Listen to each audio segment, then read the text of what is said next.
नमस्कार दोस्तों, स्वागत है आप सभी का mission free study YouTube channel के अंदर।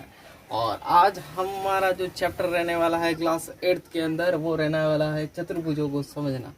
यानी चतुर्भुजों की जो आकृतियां हैं उनके बारे में आज हम अध्ययन करेंगे। तो चैनल पर नए हैं तो चैनल को सब्सक्राइब जरूर कर देना, वीडियो को शेयर करना ज़्यादा से ज़्यादा और प्यारा सा एक कमेंट जरूर कर लेना।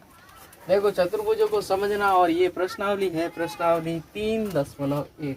कौन सी प्रश्नावली है? 3.1, जिसके अंदर कुछ आकृतियां दी गई आपके सामने दिख रही हैं। ठीक है, इन आकृति जो है इनके बारे में हमें अध्ययन करना, पता करना है कि कौन सी क्या आकृति है। ठीक है, तो पहला प्रश्न यहाँ दे रखा है कि साधारण वक्र कौन सा? साधारण वक्र क्या है? तो साधारण वक्र का मतलब होता है कि एक ऐसी आकृति है जिसको बिना पेन उठाए हम बना सकते हैं। मतलब पेन को उठाना नहीं है, जैसे ये मैंने बनाई है, बिना पेन को उठाए बनाई है। कोई भी आकृति जैसे ये हो गई, बिना पेन उठाए मैंने बनाई है।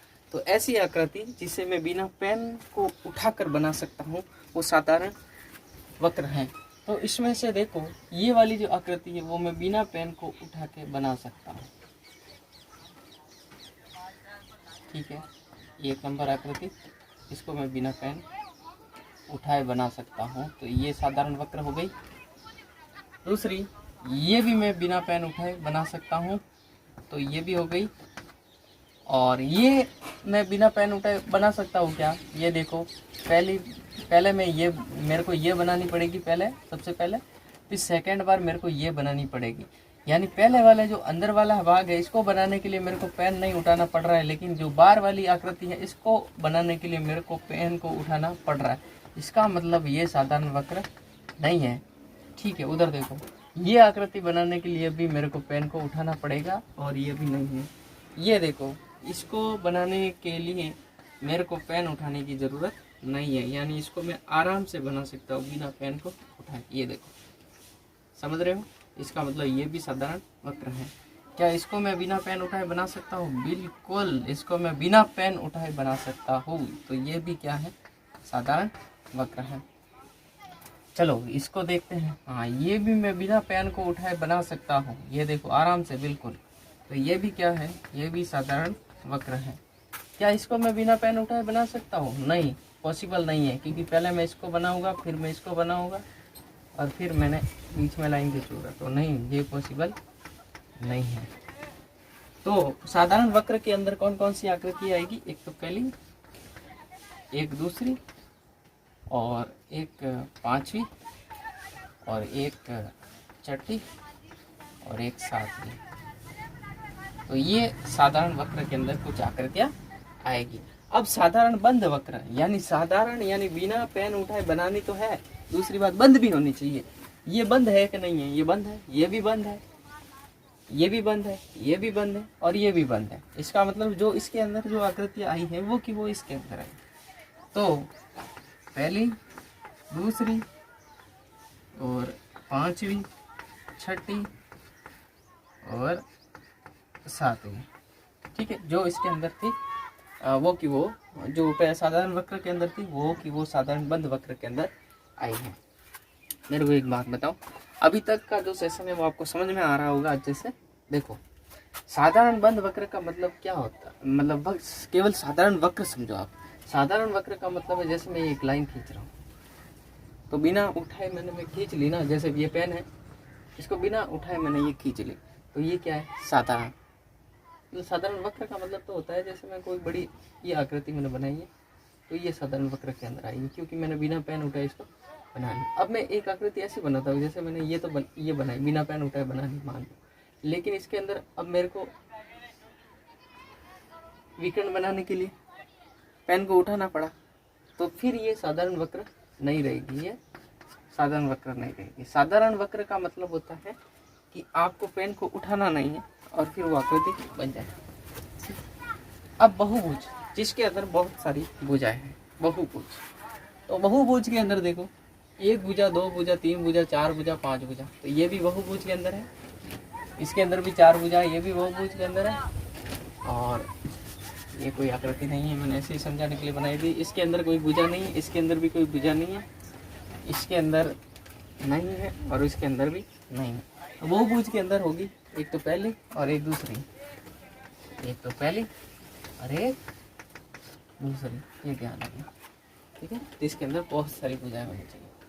चलो अब ध्यान दो, अब उत्तल बहुभुज और अवतल बहुभुज, उत्तल और अवतल, इस चीज को थोड़ा आपको समझना है। एक मिनट,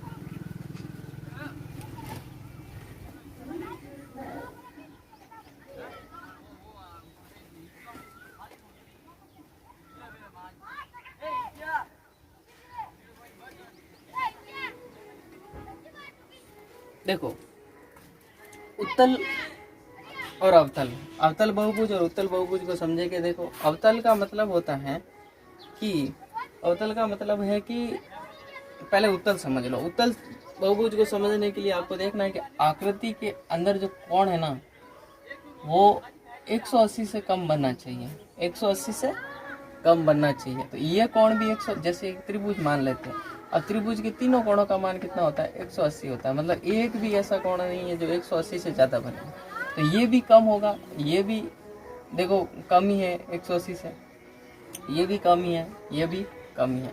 कहने का मतलब अगर 180 से कम डिग्री का कोण बनता है वो तो आता है अपने उत्तल बहुभुज के अंदर, और 180 से अगर ज़्यादा का कोण बनता है वो आता है अवतल बहुभुज के अंदर। अब इधर देखो, ये वाला जो कोण बनेगा ना, ये वाला, ये 180 से कम बनेगा, बनेगा कि नहीं बनेगा? ये वाला कोण भी 180 से कम बनेगा।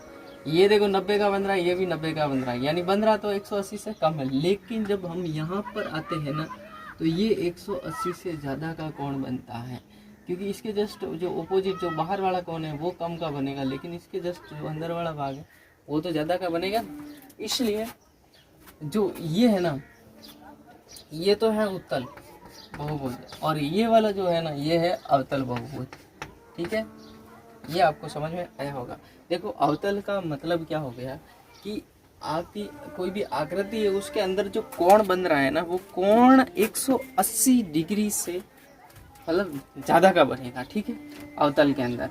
लेकिन उत्तल के अंदर क्या होगा कि आकृति के अंदर का जो कोण है ना, वो 180 डिग्री से कम का होगा, ज़्यादा का नहीं होगा। यानी अब इस आकृति के अंदर एक एक कोण की बात की जाए ना, तो वो एक एक कोण 180 डिग्री से कम है। लेकिन ऐसी आकृति बनती है जिसके अंदर 180 डिग्री से ज़्यादा का कोण बन जाता है, तो वो फिर किसके अंदर जाएगा, अवतल के अंदर। और 180 से जब डिग्री से कम का कोण बनता है वो उत्तल के अंदर बनता है, ठीक है। तो आपको समझ में आ गया होगा, आगे चलते हैं हम, ठीक है।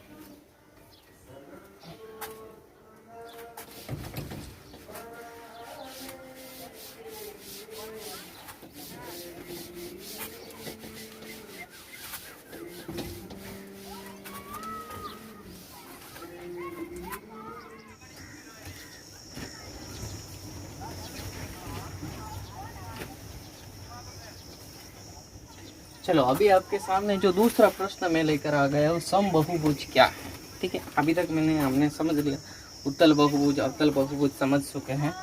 अब हम समझेंगे कि समबहुभुज क्या है। तो जिसकी समान भुजाएं होती हैं। देखो समबहुभुज का मतलब क्या होता है, भुजाएं बहु यानी बहुत सारी, भुज मतलब भुजाएं, और सम का मतलब है समान। समान क्या होनी चाहिए, बहुत सारी भुजाएं, उसे समबहुभुज कहते हैं।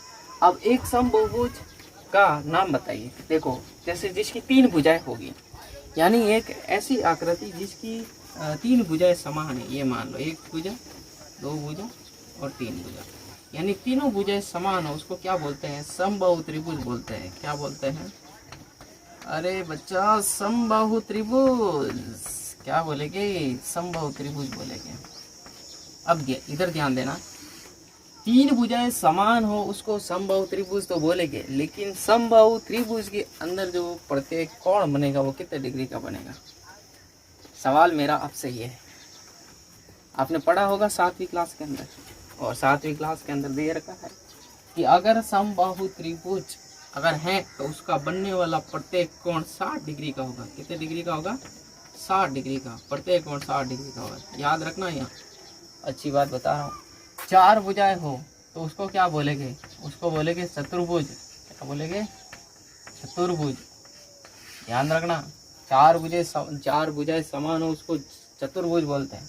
और 6 भुजा है, जब 6 भुजा है उसको क्या बोलेंगे? षटभुज। क्या बोलेंगे? षटभुज बोलेंगे, षटभुज। तो प्रश्न आदि 3.1 है वो यहीं पर समाप्त होती है। अभी मैं ऐसी आशा करता हूँ आपसे कि ये जो मैंने जो आपको पढ़ाया है वो समझ में आया होगा। समझ में आया है तो लगभग 5-6 लोगों के साथ शेयर किया करो, क्योंकि व्यूज़ बहुत कम आ रहे हैं और कम व्यूज़ हमें डिमोटिवेट करते हैं। ठीक है, तो सब्सक्राइब ज़रूर करना। अंतिम में जब क्लास ख़त्म हो जाए तो एक सब्सक्राइब हमारा मोटिवेशन का काम करता है। मिलते हैं नेक्स्ट वीडियो में, तब तक के लिए राम राम, जय हिंद, जय भारत।